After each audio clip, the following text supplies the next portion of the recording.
Israel's strikes continue to rain misery across Gaza. And while desperately needed aid started to trickle in over the weekend, the United Nations estimates the Palestinian territory needs at least 100 trucks a day to meet the most basic needs. In the north, the Israeli military has again told residents to evacuate ahead of its looming ground invasion. But as Israel continues to pound targets across Gaza, nowhere, it seems, is safe. That's right, there is no part of Gaza that is safe. The civilian population there is told to evacuate to a certain part of Gaza, and the part they evacuate to ends up being riddled with all sorts of airstrikes. Now, the Palestinian Health Ministry, which is controlled by Hamas, has reported that the death toll in Gaza has now passed 5,000 people, as Israeli officials confirmed that the IDF has launched hundreds of strikes in the area. Now, the reason why everyone keeps reporting what the health ministry is saying about the death toll in Gaza is because there is a blockade, and it is incredibly difficult to get independent reporting in regard to the death toll. So apologies, but that is the reason why you guys are getting the information specifically from that source. Now, the IDF on Monday said that in the last 24 hours, it fired on 320 targets in Gaza, including tunnels, and what it described as command centers run by Hamas and the smaller militant group Palestinian Islamic Jihad. Now, Israeli airstrikes have left buildings in absolute ruin. A strike on Monday, for instance, Monday morning, hit a residential building in Jabalia, killing 17 people and injuring dozens more, according to the Palestinian Health Ministry in Gaza. Among the dead were at least 11 members of Kahil Abu Yahya's family, 6 of whom were children. So he said that some of the family members killed had actually left south, where they were told to evacuate to, but after heavy bombardments, they returned north.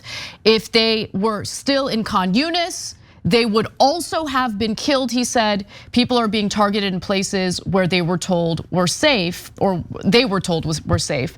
Now, the bombings are also leading to the global South skepticism toward the United States and its concerns for war crimes committed by Russia. Remember, that war is ongoing, and so while the US has no problem condemning the war crimes committed by Russia, the US also has no problem providing cover for the war crimes committed by the IDF and the Israeli government. Now, the global South is arguing that the US really has no leg to stand on as it stands with Israel as it carries out specifically the war crimes in Gaza.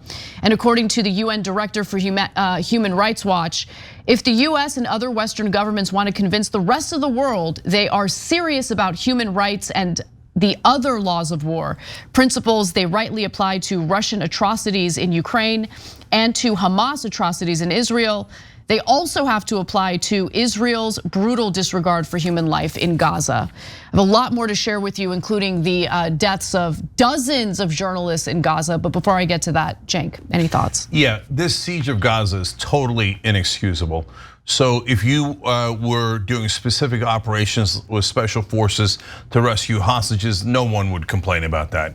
If you were doing special forces operations against Hamas leaders, no one would complain about that. That is self-defense and going after the people who hit you.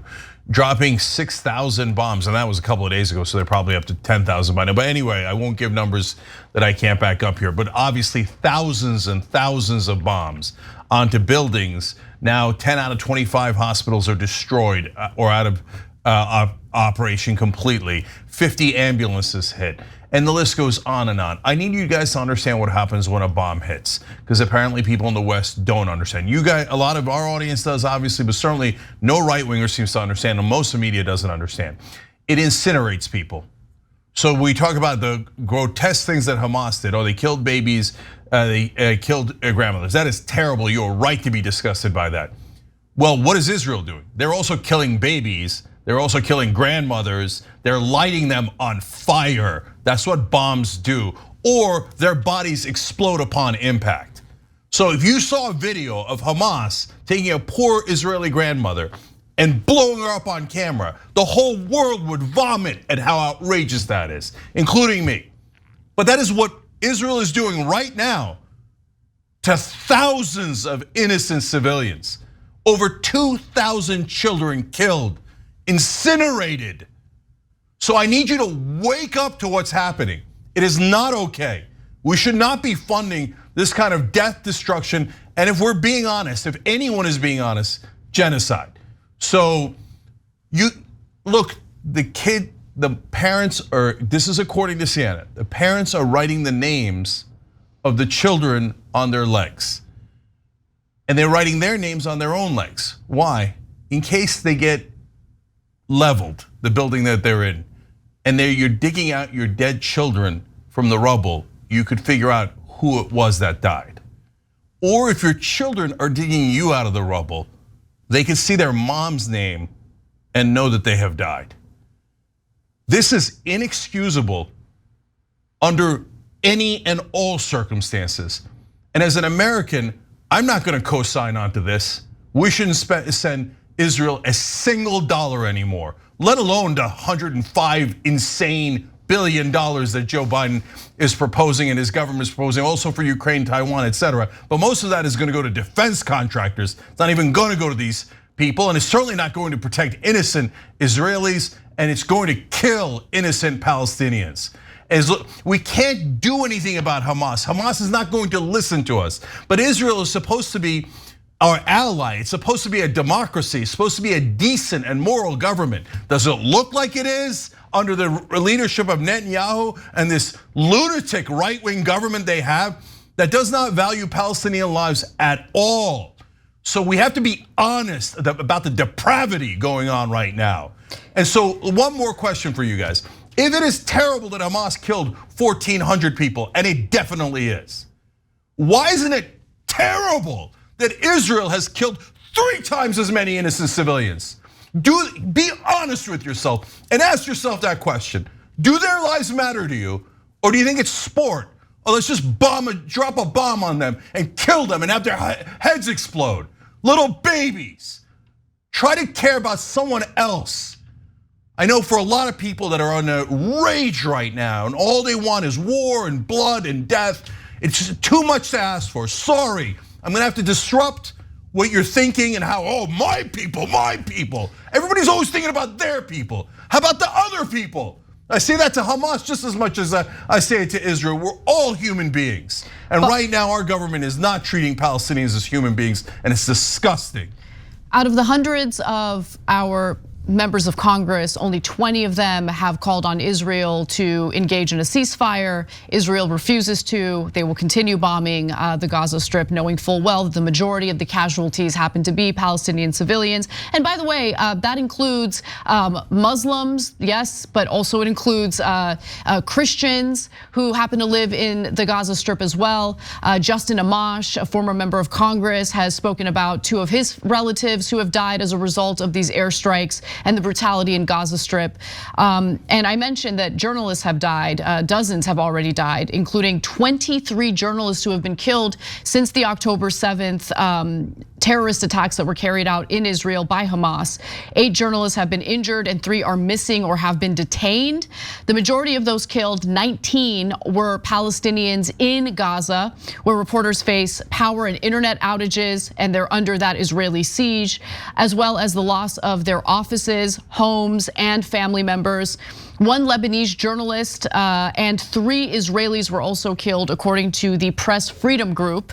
Now, in an interview with CNN today, the former Israeli ambassador to the US argued that maybe it would be a better idea for the Israeli government to contain Hamas in the Gaza Strip and instead direct their attention to Lebanon, where Hezbollah operates, because the argument is that Hezbollah has larger numbers and is a larger threat to Israel. So understand what that would mean, okay? Understand the kind of thinking behind that. That would expand the war to other countries, including Lebanon.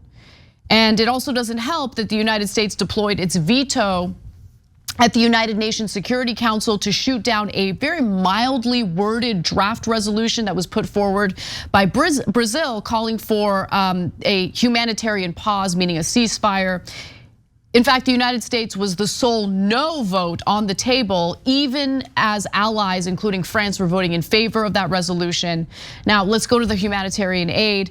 The White House said that President Biden and Israeli Prime Minister Benjamin Netanyahu agreed that there would be a continued flow of critical aid into the Gaza Strip, but it's just not enough. And Israel is not allowing for any fuel to get into the Gaza Strip, which of course is a huge problem because the hospitals need that fuel in order to operate properly. Gaza has received food and medicine, what emergency officials call a drop in a bucket of need, but no fuel, which the densely populated region needs to run the electricity generators that supply lights, pump water, and run vehicles, including ambulances. And the war has already spread to the West Bank, which is not at all governed by Hamas. So more on that in the next video. Including the Israeli-occupied West Bank, where Israel has carried out an airstrike on what it called a terrorist compound in the city of Jenin, fueling even more anger on the streets. Israeli snipers shot at several protesters. We witnessed at least 3. The fury here isn't just at Israel and its bombardment of Gaza. It's also at President Biden, who they say has given Israel unconditional support. Since Hamas's deadly rampage 2 weeks ago, 95 Palestinians have been killed in the West Bank, bringing the total to over 250 this year alone, according to the Palestinian Ministry of Health, the highest death toll here in at least 2 decades. So 2 Palestinians died from the airstrike targeting a mosque in the West Bank. The Israeli military described the Al-Ansar Mosque in Jenin as a militant compound belonging to Hamas and Islamic Jihad, a smaller and more radical Palestinian militant group. It said the militants had carried out several attacks in recent months and were planning another imminent assault. Just a reminder that while Gaza is controlled by Hamas, that is not the case in the West Bank. The Palestinian Authority governs and controls the West Bank and actually works with Israel, which has actually made it incredibly unpopular with the people there, considering the brutality that the people in the West Bank have been facing as a result of both the Israeli government, but also the Israeli settlers who remain undeterred by the Israeli government as they treat the Palestinian population there with brutality and continue to build illegal settlements. Cenk.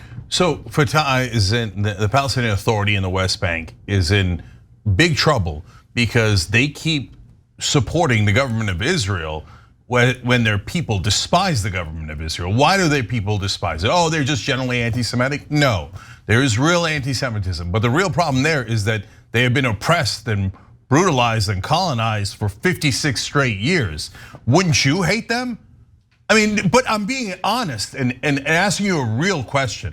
If the shoe was on the other foot, so if the Palestinians or Muslims had been occupying Jews for 56 years and had kept their thumb on them and their boot on their neck, and they couldn't get water or electricity at any moment if the Muslims decided to cut it off, and they got right now in Gaza, they got 45 babies that are in incubators that are running out of fuel. The minute they run out of fuel, all those babies are dead. Let alone all the other people that are on life support. We're just condemning them to death. Now, if they did that to Israelis, if they did that to Jews, I would be so enraged, and I would hope that you would be enraged. Imagine it if it was your people. Whether the Israelis, Christians, it doesn't matter. But no, when it's Palestinians, no one gives a damn. And now the longer the occupation continues, the less the Palestinians are going to want to be led by people who work with Israel on so-called security. So what is that going to lead to? Think about it for a second. It's going to lead to more radicalism. And right now, Israel has this absurd plan that America and all of the dumb pundits on TV are pretending is a normal plan. Oh, when the Palestinians reject Hamas, that's when we will stop bombing them. Well, how are they supposed to tell you that they're rejecting Hamas? There's no elections. Hamas ended elections. How are they supposed to tell you? And you want them to pick moderates as you're dropping bombs on their children's heads. That's an insane proposition. Well, the other thing is, look, I mean, the Israeli government's treatment of Palestinians in the West Bank really doesn't provide much of an incentive for, working with Israel, right? Because Israel's done nothing to protect Palestinians from the settlers. Okay, over 500,000 Israelis live in settlements across the West Bank that most of the international community, with the exception of the United States, of course, considers illegal, while the territory's more than 2.5 million Palestinians live under Israeli military rule. Get them out of there. So they argue, no, but seriously though, I answer the question. I really want to know, how does the Israeli government propose that Palestinians reject Hamas? And if they do, then no problem. We can live in peace, we can coexist, no more violence, no more military strikes, no more airstrikes. They're doing that in the West Bank as we speak. It's the same argument over and over again. Netanyahu has done nothing to protect Palestinians from illegal settlements. In fact, he has encouraged the illegal settlements. Those settlers are lunatic religious fundamentalists, just like Hamas is lunatic religious fundamentalists. And so their idea is, this is my land, I get to steal as much of it as I want. By the way, they contribute nothing to Israel, nothing. Yahweh told me not to help the other citizens of Israel. Yahweh told me to rob Palestinians and murder them in the streets where they lay. And Israel, and again, their right-wing government, Netanyahu, go get him, kill the Palestinians. He's bloodthirsty, he's disgusting. How the hell can you say how can you have peace with Hamas? How can you have peace with Netanyahu? Netanyahu says, I'm gonna murder your civilians left and right. I'm never gonna give them freedom, never. He's never proposed peace.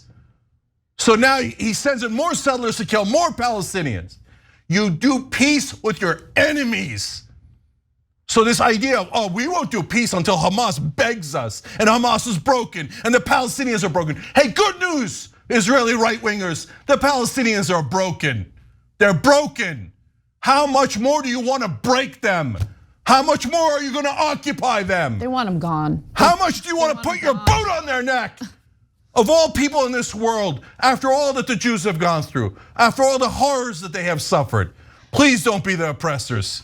Please don't be the oppressors. They are, and they're going to continue to be. That is not your role. That is not what you're supposed to do. You're supposed to be the moral core of this country, America, and of the world.